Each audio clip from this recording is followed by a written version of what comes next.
આજે પ્રશ્નોત્તરી કાળ દરમિયાન નિગમોના પ્રશ્નોની ચર્ચા થઈ। એની અંદર ખાસ કરીને ઠાકોર કોળી વિકાસ નિગમ અને તમામ નિગમોની ચર્ચા થઈ।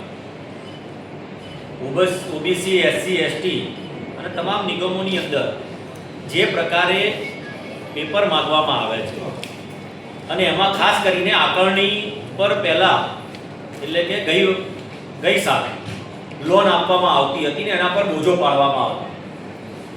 આ વખતે હજારોની સંખ્યામાં ફરિયાદો છે। ઠાકોર કોળી વિકાસ નિગમ નીકળી વાત કરું તો 45,000થી પણ વધુ ફોર્મ ભરાયા છે।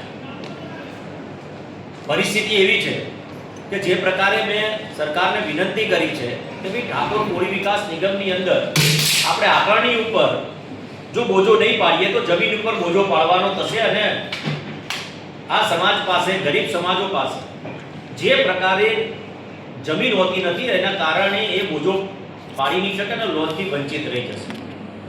સરકાર એક બાજુ તમામ વર્ગને લોન આપવા માટે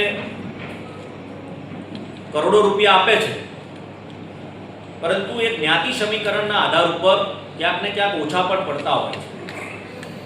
વિનંતી કરું છું કે ઠાકોર કોળી વિકાસ નિગમને 500 કરોડ રૂપિયા સુધીની લોન આપવા માટે સરકાર વિચાર કરે। સાથે જ એની અંદર રહેલા જે પ્રાધાન્ય છે, એક તો ક્ષતિ હોય ક્યાંક એટલે ફોર્મમાં સુધારા, ફોર્મમાં કંઈક ભૂલ રહી ગઈ હોય અને ફોર્મમાં પૂર્તતા કરવાની હોય તો એનો લેટર 20 તારીખે પહોંચવાની જગ્યાએ 20મી તારીખ છેલ્લી તારીખ હોય અને પહોંચે 19મી તારીખ, એટલે ઘણા બધા એનાથી વંચિત રહી જાય છે અને ફોર્મ રિજેક્ટ પણ થાય છે। એ રજિસ્ટર એડીથી ટપાલ મળે, સ્પીડ પોસ્ટથી, એવી સરકારશ્રીને વિનંતી કરું છું। અને નિગમની અંદર જે આપણે કહેવાય આકારણીના આધાર ઉપર લોન મળે, કારણ કે કેવાયસી થાય, બીજી બેંકોની લોન જમીન ઉપર પણ ચાલતી હોય છે અને એનાથી પણ વધારે કે સરકાર પોતે ગેરંટેડ બનીને આ ગરીબ પરિવારોને લોનમાં લોન આપવામાં આવે। અમદાવાદ જેવી સિટી એટલે મહાનગરપાલિકાઓની અંદર તમે જોતા હશો કે ઇમ્પેક્ટ ફી આવે છે અને ઇમ્પેક્ટ ફી ઉપર લોનો પણ લઈ શકાય છે એના પર મંજૂરી મળ્યા બાદ, તો આકારણી ઉપર લોન કેમ નહીં? એના કારણે પરિપત્રમાં ક્યાંક સુધારો કરવામાં ક્ષતિ રહી છે।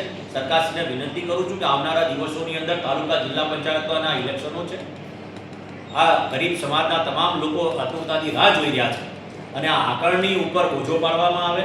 સાથે જ તમામ નિગમોની અંદર ગ્રાન્ટનો વધારો કરવામાં આવે।